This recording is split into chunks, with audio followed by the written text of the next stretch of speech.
दोस्तों, हाय। आप लोग सब कैसे हैं? आपका स्वागत है इमेजिनरी रूट्स में। अब हम अपने टॉपिक को वहीं से शुरू करते हैं जहाँ पर हमने लास्ट वीडियो में छोड़ा था। और वो 14 भुवनों में आज हमारे दूसरे लोक की बात होती है। ये जो दूसरा लोक है 14 भुवनों में, अधोलोकों में सुतल के बाद वितल लोक आता है, जो कि आपके दूसरे नंबर का लोक है नीचे पाताल में। यहाँ के राजा आपके हाटकेश्वर महादेव कहा जाता है।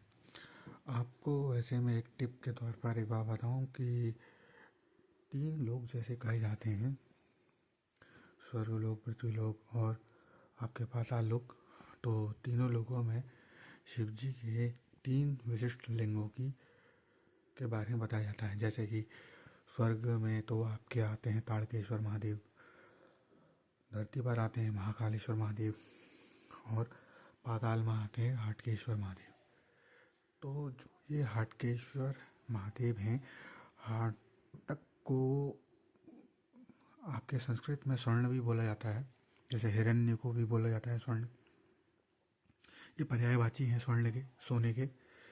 तो ये जो आपके हाटकेश्वर शिवलिंग हैं, यहाँ आपके शिव जी के तेज से हवा और अग्नि के माध्यम से एक ऐसी फॉर्मेशन होती है जो तरल रूप में बहती है, जिसे स्वर्णिम नदी कहा जाता है। मतलब वो सोने के रूप में नदी है।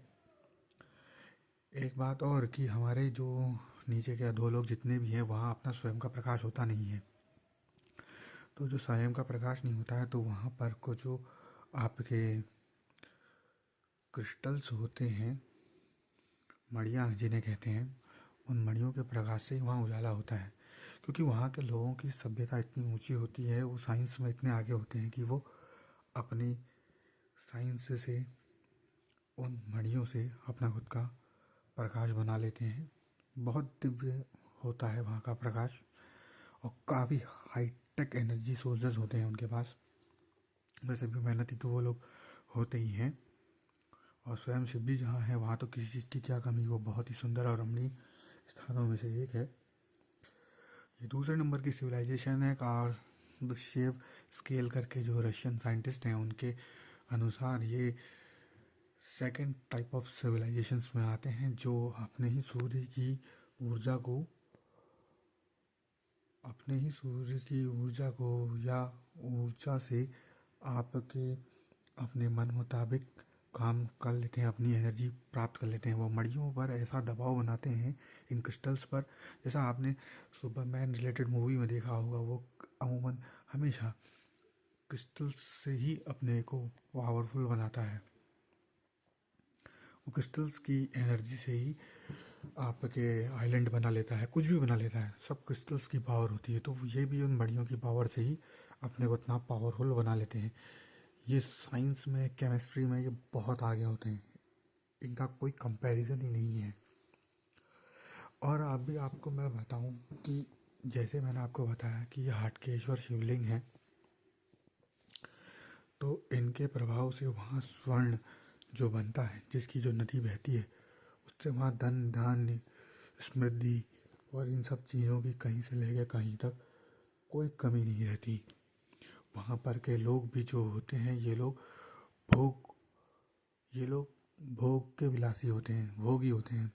अब चाहे पृथ्वी हो, पृथ्वी से ऊपर के 7 लोग हों या पृथ्वी से नीचे के 7 लोग, ये सब के सब भोग वाले लोग हैं। इन लोगों का यही है कि इनके पुण्य, जिन लोगों ने अपने पुण्य करे होते हैं, वो ऊपर के लोगों में जाके अपने पुण्य के प्रभाव से जीवन जीते हैं। लेकिन कोई और नया कर्म नहीं करते, नया कोई पुण्य नहीं ऐड ऑन कर सकते हैं। जितने भी उनके, जब तक उनके पुण्य रहते हैं तब तक वो वहाँ रहते हैं। फिर उनके ख़त्म हो जाते हैं, फिर वापस वो धरती पर जन्म लेते हैं। वैसे ही जो नीचे के लोग हैं, ये भी भोगी हैं। ये लोग साइंस टेक्नोलॉजी, अपने ऊर्जा तप जप से, अपनी तपस्या से ऐसी ऐसी शक्तियाँ प्राप्त कर लेते हैं, बहुत उन्नत विकास कर लेते हैं। लेकिन ये भी आपके मोक्ष की प्राप्ति नहीं कर सकते हैं। ना ये मोक्ष की प्राप्ति कर सकते हैं, ना ही अधोलोक वाले कर सकते हैं, ना ही उधर्वलोक वाले कर सकते हैं। ये सिर्फ कर्म भोग वाले, यानी कि हम लोग जो पृथ्वी पर रहते हैं, हम ही लोग ये मोक्ष के अधिकारी हैं, क्योंकि हम लोग अपनी चेतना को उस आयाम तक ले जा सकते हैं कि जहाँ पर हमें मोक्ष की प्राप्ति हो, हम भगवान से जुड़ सकें, उनकी ऊर्जा को समझ सकें, उनके अनुसार कर्म कर सकें। ये लोग एक्सटेटिक होते हैं और हम लोग थोड़ा डायनामिक होते हैं। मतलब ये कि स्टैटिक जो होता है, जो स्थिर होता है, और डायनामिक वो होता है जिसमें मूवमेंट्स होती हैं। हम डायमेंशंस में जा सकते हैं, अलग अलग डायमेंशंस में जा सकते हैं। उसके लिए आपको अपनी कुंडली का जागरण करना पड़ेगा, अपना आसन में बैठें, ध्यान करें, जप करें। तो ये सब चीज़ें हैं। जैसे जैसे आप आगे इन लोगों में आगे की ओर को जाते हैं, वैसे वैसे आपको अलग अलग लोग के अलग अलग राजा और उनके अलग अलग पावर्स के बारे में पता चलेगा। इससे पहले मैंने आपको अतल लोक के बारे में बताया था। जिन लोगों ने पिछली वीडियो नहीं देखी, वो मेरे चैनल को लाइक और सब्सक्राइब करके उसमें जा करके अतल लोक और द नेदर वर्ल्ड करके मैंने एक सीरीज़ पार्ट 2 करके डाली है। ये पार्ट 3 है 14 भुवनों का, 14 लोकास का। तो पार्ट 2 में जाके आप ये देख सकते हैं। अब इससे आगे के वीडियोज़ में मैं आपको अब ये वितल के बाद आपके जो सुतल लोक आएगा उसके बारे में भी जानकारी दूंगा। और मेरा आपसे यही कहना है कि जैसे आप इसको देख रहे हैं, अपने सनातन में रुचि रख रहे हैं, आपको इन चीज़ों के बारे में जानने की क्यूरियोसिटी है, इंटरनेशनल ऑब्जेक्ट्स के बारे में जानने की ड्यूटी है, मतलब रुचि है, तो आप लोग इसे देखते रहें, मुझसे जुड़े रहें और अपने भी राय विचार विमर्श करें। अभी तो मैं एज एन बिगनर इसमें शुरू कर रहा हूँ। मैं आगे आगे धीरे धीरे जैसे मैं बढ़ूँगा और जैसे जैसे इसमें मेरा आपके उस लेवल को पार कर जाऊँगा, जब मुझे लाइक कमेंट शेयर्स और ये सब की फैसिलिटीज़ मिल जाएंगी और चीज़ों की फैसिलिटीज़ मिल जाएंगी, मैं चैनल को ग्रोथ करके आपको उसकी काफ़ी डीप नॉलेज दूंगा, जिससे कि आप लोगों को जो आप वेद पुराण का अध्ययन नहीं कर सकते हैं, जो आप आपके ज़्यादा डीपली नहीं देख सकते हैं, वो आपको इन वीडियोज़ के माध्यम से पता चल जाएगा। हालांकि ये सब चीज़ें आपके आजकल तो बहुत सारी चीज़ें चल गई हैं, जैसे कि आपके एआई से रिलेटेड कई सारे ऐप्स आ गए हैं, तो आप उन एआई से रिलेटेड ऐप्स में भी देख सकते हैं। लेकिन मैं आपको एक बात बताऊं, जो आपने पढ़ा होगा, जो आपको पता होगा, आप जिसमें डेड श्योर होंगे, आप क्लियर बता सकते हैं। अगर आप एआई से या किसी भी चीज़ से तो अगर आप पूछते हैं तो वो आपको ऐसा जवाब देगा, आप उसको यकीन मान लेंगे, लेकिन असल में वो सच नहीं होगा, वो सच से करोड़ों मील दूर होगा। वैसे ही जैसे अगर आप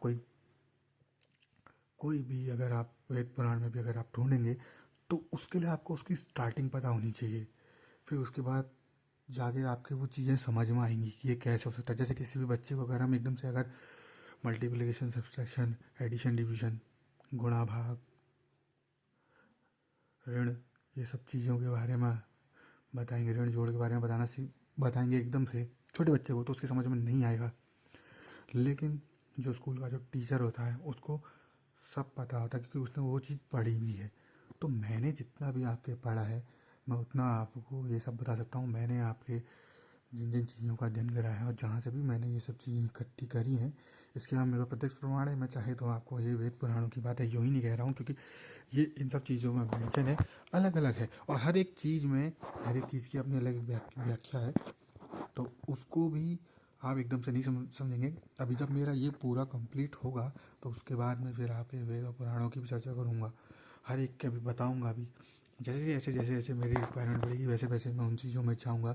जैसे जैसे जहाँ जहाँ जिस चीज़ के बारे में पता चलेगा, वैसे वैसे मैं उस चीज़ के बारे में बताऊँगा। लेकिन इन सब चीज़ों को जानने के लिए आपको मुझसे बने रहना होगा, और मुझे लाइक, फॉलो, शेयर और मुझे सब्सक्राइब करना होगा।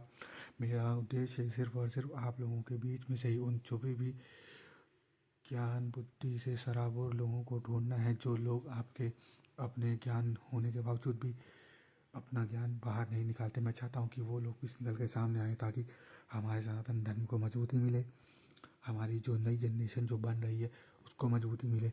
उसे कम से कम ये पता होना चाहिए कि आपके कि हम लोग कौन हैं, हमारी क्या पावर है, हमारी क्या खासियतें हैं, हम लोग कहाँ से जुड़े हुए हैं। अभी इसमें बहुत से लोग अब आके, अभी तो मेरे पास किसी का लाइक तो आ रहे हैं, शेयर भी हो रहे हैं, और आपके कमेंट तो अभी तो मुझे पता नहीं चल रहा है, क्योंकि अभी मैं एज ए बिगनर हूँ।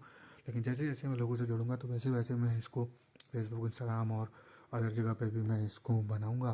फिर उसके हिसाब से फिर मैं धीरे धीरे धीरे धीरे ऐसे जागरूकता लेके आऊँगा। मेरा मेन मकसद यही है कि मैं आपके अपने से छोटे बच्चों को और अपने से बड़े जो लोग हैं उनके विचार विमर्श करके, उनसे सीख के कुछ उनको अपनी राय दे के अपने टॉपिकों को भी क्लियर करूं और उनके टॉपिकों को भी क्लियर करूं, जिस चीज़ को वो नहीं जान पाते। कई चीज़ें ऐसी होती हैं जो हमें भी नहीं पता होती है काफ़ी उम्र में, और कुछ चीज़ें ऐसी होती हैं जो छोटे छोटे बच्चों को भी हमसे ज़्यादा पता होती हैं, या बहुत से वृद्धों को भी वो चीज़ें नहीं पता होती हैं। बहुत सारी संहिताएँ हैं, बहुत सारे पुराण हैं, बहुत सारे उपनिषद हैं, बहुत सारी चीज़ें हैं। और ऐसी ये तो सिविलाइजेशन की बात चल रही है, ऐसे न जाने कितनी और डीप थ्योरीज हैं जो हमने कभी पढ़ी नहीं। हालांकि ये हमें स्कूल में भी पढ़ाया जाता है कुछ हद तक, लेकिन वो जो चीज़ें हैं ना वो ऐसी हैं कि बस आपने एक कोर्स करा, लिमिटेड उन्होंने उतना ही बताया जितना उसको टाइम है, वो उतना खासा ध्यान भी नहीं थे। मैं यहाँ कोशिश से कर रहा हूँ कि मैं आपको डीपली हर एक चीज़ के बारे में बताऊँ, हर एक चीज़ के बारे में समझाऊँ, ताकि आपको अपने डाउट्स क्लियर हों। और कल को जब इन फ्यूचर जब मैं इस लेवल पे आ जाऊँगा कि जहाँ पर को आप मुझसे डायरेक्ट बात कर सकें, तो मैं आपको हर एक चीज़ के लिए क्लियर कट सब चीज़ों के बारे में बताऊँगा। एंड थैंक्स, आप सभी लोगों का बहुत बहुत धन्यवाद जो आप लोग मेरी वीडियो को लाइक कर रहे हैं, शेयर कर रहे हैं, मुझे सब्सक्राइब कर रहे हैं, मेरी पावर को ग्रोथ कर रहे हैं, अपने सनातन को मजबूत कर रहे हैं और अपनी पुरानी रूट्स से जुड़ रहे हैं। ये इमेजिनरी रूट्स चैनल बनाने का मकसद यही था कि ताकि हम लोग अपनी रूट से जुड़ें। और मैं फिर से आप सभी लोगों का धन्यवाद करना चाहता हूँ। जय हिंद, जय भारत, हर हर महादेव।